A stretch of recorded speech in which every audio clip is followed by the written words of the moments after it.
Fortune guide YouTube देख रहे सभी प्यारे दर्शकों का स्वागत। व्यूअर्स, आज के इस वीडियो में जिस टॉपिक के बारे में आज मैं बात करने वाला हूँ, वो बहुत ही एक महत्वपूर्ण ट्रांजिट के बारे में आपसे चर्चा करूँगा, जो कि 15 मार्च 2024 से लेके 31 अप्रैल तक होने वाला है। ये ट्रांजिट मंगल का मकर राशि से निकलकर कुंभ राशि में होने जा रहा है, जहां पे पहले से ही सैटर्न और वीनस प्लेस्ड हैं और दोनों की युति है।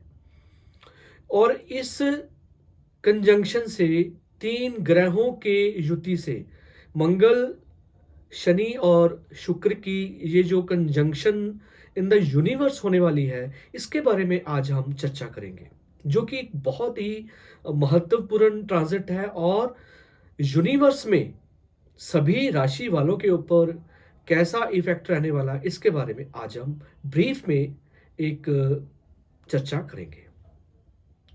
सबसे पहले हम जानने की कोशिश करते हैं कि मंगल की जो एट्रीब्यूट है, जो नेचर है, करेक्टरिस्टिक्स हैं, वो क्या है। मंगल फायरी ग्रह है, एनर्जेटिक है। सभी ग्रहों में मंगल को सेनापति का दर्जा हासिल है और शनि को न्याय का दर्जा हासिल है, जो कि न्यायदाता है शनि।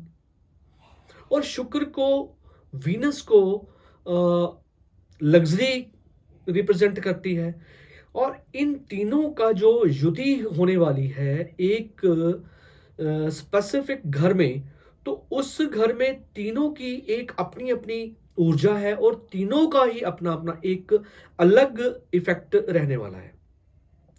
और सबसे ज्यादा इंपॉर्टेंट बात ये है दोस्तों कि ये इफेक्ट उन लोगों के लिए बहुत ज्यादा इम्पैक्ट लेके आएगा जिन लोगों के बर्थ चार्ट में पहले से ही सैटर्न मंगल या मंगल सैटर्न का या शुक्र का कंजंक्शन पहले से ही प्लेस्ड है, या फिर मंगल की महादशा चल रही है या फिर सैटर्न की महादशा चल रही है, क्योंकि दोनों ही ग्रह एक दूसरे के पूरक हैं, एनिमी हैं। तो इन दोनों का इफेक्ट जो है वो एक अलग ही आपको रिजल्ट लेके आने वाला है। इससे पहले कि मैं चर्चा शुरू करूं, मैं आपको बताता हूं कि शनि जो है मंगल का एनिमी है, दुश्मन है, क्योंकि शनि ग्रह के जो कारक तत्व हैं वो है फायरी नहीं है, जैसे मंगल फायरी है। जो शनि ग्रह है वो है एरी, मतलब वायु तत्व है।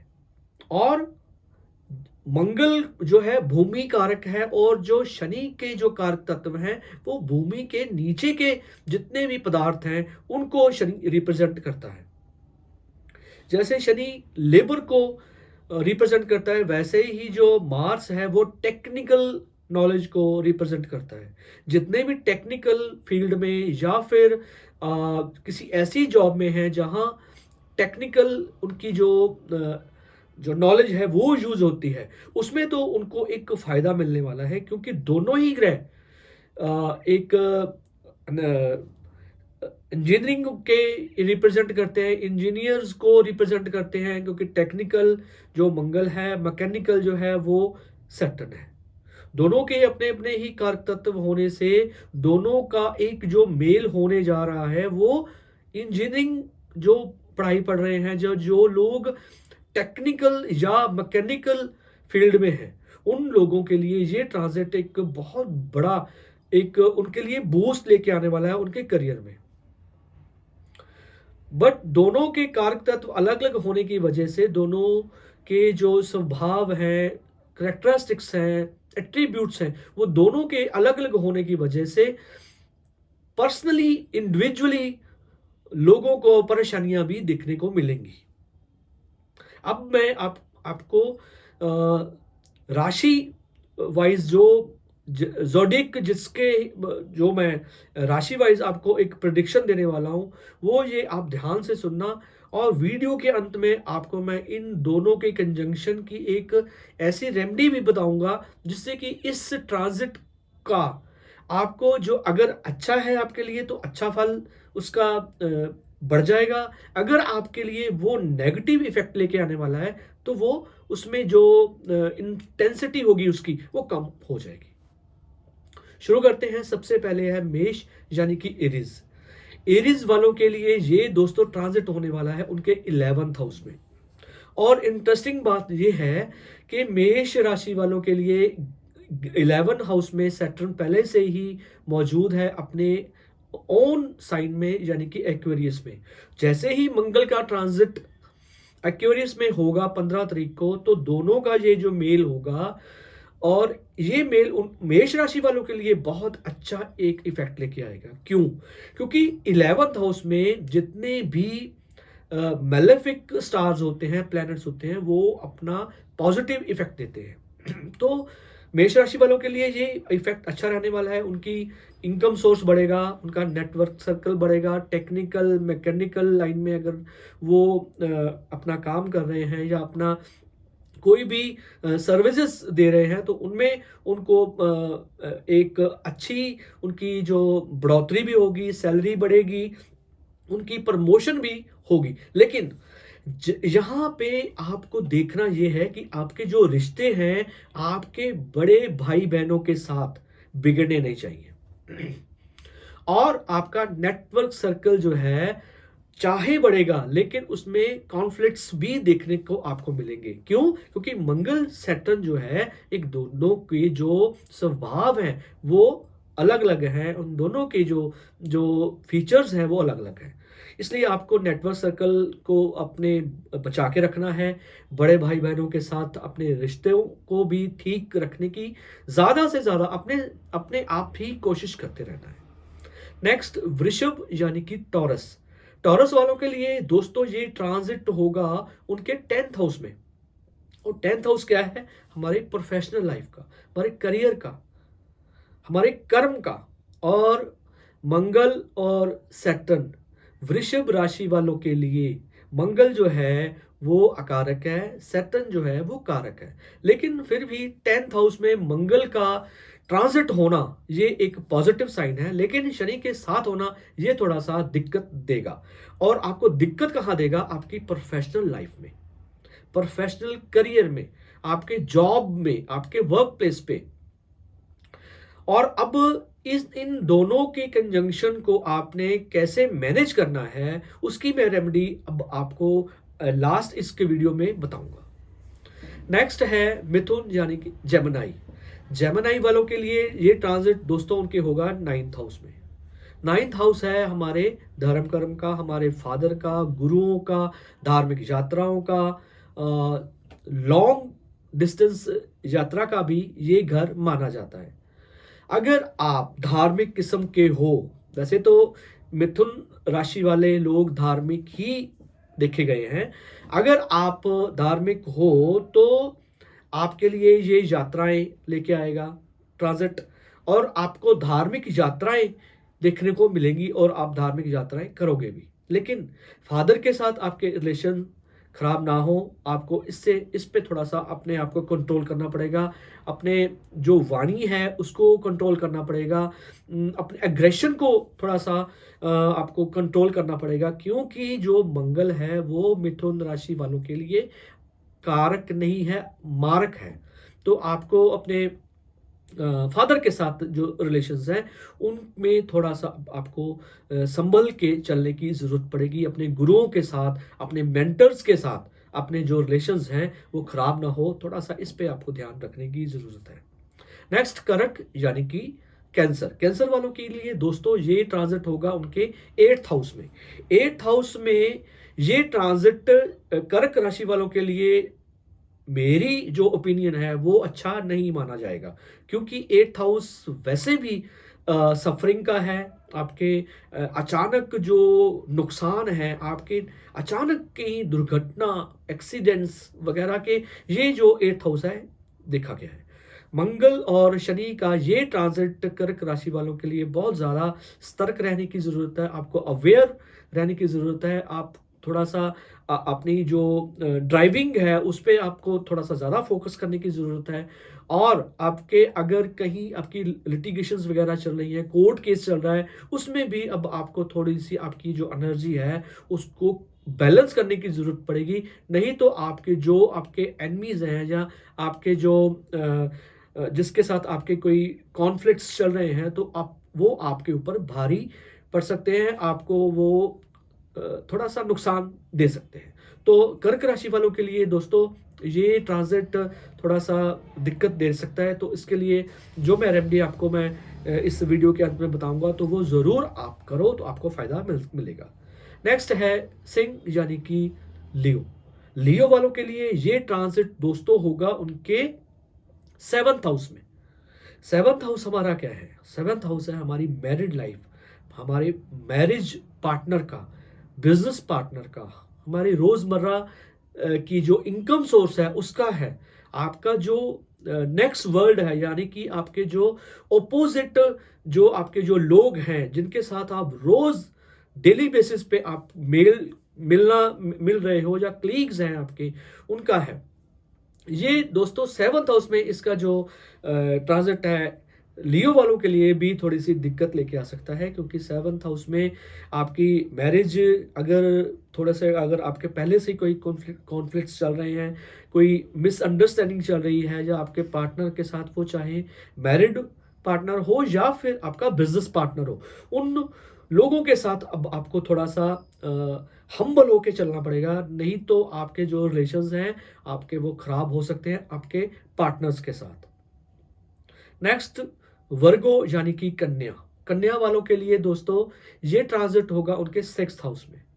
6th हाउस हमारा है लिटिगेशंस का, हमारे डेट्स का, हमारे एनिमीज का, हमारे जितनी भी डिजीज है उनका। वर्गो वालों के लिए ये दोस्तों ट्रांजिट 6th हाउस में बहुत अच्छा फल लेके आएगा, क्योंकि 6th हाउस में ये जो मेलेफिक प्लैनेट्स होते हैं वो अच्छा फल देते हैं। आपके एनिमीज अगर आपके हैं, कोई आपके राइवल्स हैं, और या आपकी किसी ना किसी के साथ आए दिन मतलब झगड़े होते हैं, लिटिगेशंस चल रहे हैं, उनके उन पर आप हावी रहोगे। आपकी जो एनर्जी लेवल होगा उनको डोमिनेट करेगा। अब अगर आपका कोई कोर्ट केस चल रहा है, ये समय है 31 मार्च तक आप अपने कोर्ट केस को जीत सकते हो। आपके जो एनिमीज होंगे, दुश्मन होंगे, वो आपके मतलब आपसे दब के रहेंगे। अब आप उन पे विन प्राप्त कर सकते हो। अपनी डिजीज, अगर कोई किसी डिजीज से आप सफ़र कर रहे हो या कोई ऐसी कोई बीमारी से आप जूझ रहे हो, उस बीमारी से भी अब आपको राहत मिलेगी। आपके जो लोन्स वगैरह हैं या डेट्स हैं, उस पे भी आपको ये देखने को मिलेगा कि वो कम होने शुरू हो गए। नेक्स्ट तुला यानी कि लिब्रा। लिब्रा वालों के लिए दोस्तों ये ट्रांजिट उनके होगा 5th हाउस में। अब 5th हाउस है हमारी स्टडीज का हमारे डिसीजन मेकिंग का, हमारे संतान का, हमारी जो इंटेलेक्ट है उसका। मंगल का 5th हाउस में जाना आपके इंटेलेक्ट को लॉजिकल करेगा। आप तर्कशील, अब आप जो बातें करोगे या आपके जो अंदर विचार चलेंगे, वो आपको तार्किक बनाएंगे, रैशनल बनाएंगे। अब आप लॉजिकली हर बात को देखोगे, समझोगे और उस पे डिसीजन लोगे। लेकिन सैटर्न के साथ इसका जो कंजंक्शन है मंगल का, वो थोड़ा सा अब आपको रिजिड भी बनाएगा। रिजिड इन द सेंस आप जिद्दी टाइप अपने जो फैसले होंगे अब लोगों के ऊपर थोपना शुरू कर दोगे। उस पे अब आपको थोड़ा सा वर्क करने की जरूरत पड़ेगी। आपको थोड़ा सा ये समझने की जरूरत पड़ेगी कि ये फैसला मेरे लिए तो ठीक है, अगर मेरी फैमिली के लिए ये ठीक हो सकता है कि नहीं, थोड़ा सा इस पे अब आपको विचार करने की जरूरत पड़ेगी। नहीं तो अब आपसे जो फैसले होंगे वो थोड़े से रूड हो जाएंगे, थोड़े से लोगों के लिए दिक्कत लेके आ सकते हैं, खास करके अपने आपके जो फैमिली मेंबर्स हैं, स्पेशली आपके बच्चों के लिए। अपने बच्चों के ऊपर कोई भी ऐसा जो डिसीजन है आपको थोपना नहीं चाहिए कि बच्चे ही अब आपको अवॉइड करना शुरू कर दें कि ये जो मेरा फादर है या मदर है उनको मतलब अपने फैसलों के हिसाब से चला रहा है। तो बच्चों के साथ अपने जो रिलेशंस हैं वो ठीक रखने के लिए आपको रेमेडीज करनी चाहिए, जो मैं वीडियो के अंत में आपको ज़रूर बताऊंगा। नेक्स्ट है वृश्चिक। वृश्चिक यानी कि स्कॉर्पियो। स्कॉर्पियो वालों के लिए व्यूअर्स, ये जो ट्रांजिट होगा उनके फोर्थ हाउस में होगा। फोर्थ हाउस है हमारे मदर का, हमारी जो घर का, जहाँ पे हम पैदा हुए, जहाँ पे हम रह रहे हैं, या फिर प्रॉपर्टी का, हमारे व्हीकल्स का, हमारी लग्जरी लाइफ का। और ये ट्रांजिट वृश्चिक राशि वालों के लिए उनके जो सुख है या लग्जरी है उसमें थोड़ी सी कमी करेगा। क्यों? क्योंकि सैटर्न और मार्स का ये कंजंक्शन वृश्चिक राशि वालों के लिए दिक्कत ला सकता है, उनके सुखों में, उनके कंफर्ट्स में, उनके मदर के साथ रिलेशंस थोड़े से बिगड़ सकते हैं। क्योंकि मंगल यहाँ पे आपको ज़िद्दी बनाएगा, आप इरिटेट जल्दी हो जाओगे, अपनी बात मनवाने के लिए किसी भी जो तरीके हैं उसको अपनाओगे, जो कि किसी मतलब रिलायबल नहीं होंगे, लॉयल नहीं होंगे, जो आपके रिलेशंस खराब करने वाले होंगे। तो आपको इस ट्रांजिट के समय आपको इरिटेशन से बचना है, जिद्दीपन से बचना है। आपके अपने मदर के साथ रिलेशंस खराब ना हो, उसके लिए आपको रेमेडी ज़रूर करनी चाहिए। नेक्स्ट धनु यानी कि सैजिटेरियस। सैजिटेरियस वालों के लिए ये ट्रांजिट दोस्तों होने वाला है उनके थर्ड हाउस में। थर्ड हाउस है हमारे स्किल्स का, एफर्ट्स का, हमारे करेज का, छोटे भाई बहनों का, सिबलिंग्स का, और कम्युनिकेशन स्किल्स का। और ये जो ट्रांजिट थर्ड हाउस में होगा, आपकी जो हिम्मत होगी, आपकी करेज होगी, आपकी मेहनत होगी, वो बढ़ाएगा। आपके अंदर एनर्जी एक लेवल के, हाई लेवल की मानी जाएगी। आपका जो एनर्जी लेवल होगा एक्सट्रीम लेवल का हो जाएगा, क्योंकि मार्स ने आपकी एनर्जी को बूस्ट अप करना है। अब आपको अपनी एनर्जी को एक चैनलाइज करना है, बैलेंस करना है, ताकि आपकी जो एनर्जी है एक अच्छे और सही ट्रैक के ऊपर लग सके, ताकि वो आपकी एनर्जी एक आउटपुट अच्छी लेके आ सके। छोटे भाई बहनों के साथ अपने रिलेशंस ठीक रखने हैं। कम्युनिकेशन स्किल्स, आपकी जो वे ऑफ टॉकिंग है उसमें भी आप थोड़ा सा वर्क करना पड़ेगा, क्योंकि आप थोड़ा सा हार्श भी हो जाओगे। अपने गले की, अपने कंधों की आपको देखभाल करनी है, नहीं तो आपके जो गला है या कंधा है उस पर भी आपको थोड़ी सी परेशानी आ सकती है। नेक्स्ट मकर यानी कि कैप्रिकॉर्न। कैप्रिकॉर्न वालों के लिए ये दोस्तों ट्रांजिट होगा उनके सेकंड हाउस में।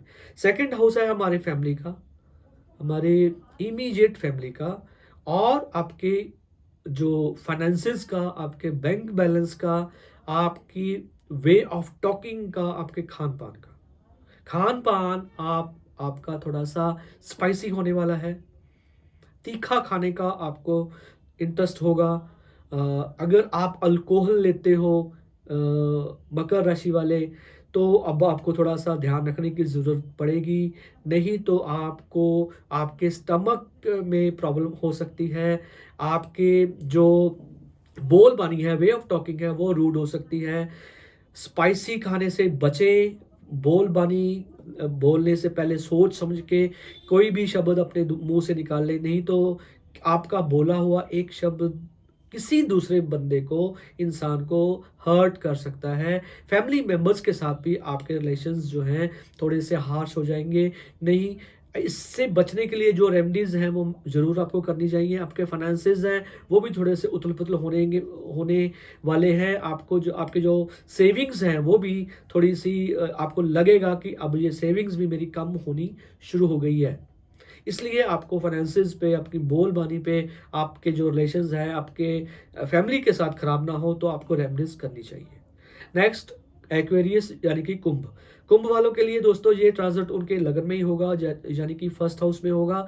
आपका जो गुस्सा होगा, अग्रेशन होगा, इरिटेशंस होंगी, जो वो आप ज़्यादा बढ़ जाएगा। बहुत जल्दी आप आपका जो टेम्पर होगा वो लूज हो जाएगा। अब अपने पार्टनर के साथ आपके रिलेशंस खराब ना हो, बहुत सोच समझ के अपने डिसीजन लेना, नहीं तो आपके गुस्से से, आपके एग्रेशन से आपके जो मैरिड लाइफ है खराब हो सकती है। नेक्स्ट, पाइसेस यानी कि मीन राशि वालों के लिए दोस्तों ये ट्रांजिट होने वाला है आपके 12th हाउस में। और 12th हाउस हमारा क्या है? हमारा बेड प्लेजर है, हमारे लॉन्ग डिस्टेंस यात्राएं हैं, अब्रॉड यात्रा है, जो आपके एक्सपेंसेस हैं वो है, आपके स्पिरिचुअल जर्नी का भी 12th हाउस है। मंगल और शनि का ये राशि परिवर्तन आपके 12th हाउस में आपके सुखों में, बेड प्लेजर में, आपके जो मैरिड लाइफ के जो प्लेजर्स हैं उसमें कमी करेगा। आपकी मैरिड लाइफ इससे खराब भी हो सकती है, आपकी नींद की प्रॉब्लम हो सकती है, और आपके अननेसेसरी खर्चे हैं वो बढ़ सकते हैं। आपके जो बड़े भाई बहन हैं उनके साथ भी आपके जो अगर कहीं कॉन्फ्लिक्ट्स चल रहे हैं वो बढ़ेंगे। अगर आप कहीं यात्राएं, बड़ी बड़ी यात्राएं करते हो, अब्रॉड की यात्रा करने के शौकीन हो, तो उस पे भी अब आपको थोड़ा सा सोच समझ कर यात्राएं करनी चाहिए, क्योंकि मंगल और सैटर्न का ये ट्रांजिट 12th हाउस में आपके मैरिड लाइफ के लिए, आपके जर्नी के लिए, लॉन्ग डिस्टेंस जर्नी के लिए अच्छा नहीं माना जाएगा। तो ये 12 राशियों का मैंने आपको एक ब्रीफ, एक इस ट्रांजिट का थोड़ा सा मैंने बताया कि आपको क्या करना चाहिए, क्या नहीं करना चाहिए, क्योंकि दोस्तों एस्ट्रोलॉजी आपको डू एंड डोंट से ही बताती है। करना है या नहीं करना वो all about on your self, क्योंकि आपने ही उस पर वर्क करना है, डिसीजन लेना है। तो अगर मैं रेमेडी की दोस्तों बात करूं तो आपको मंगल को शांत करना चाहिए, क्योंकि सैटर्न तो वैसे भी अपने ही घर में है, वो खराब नहीं करेगा।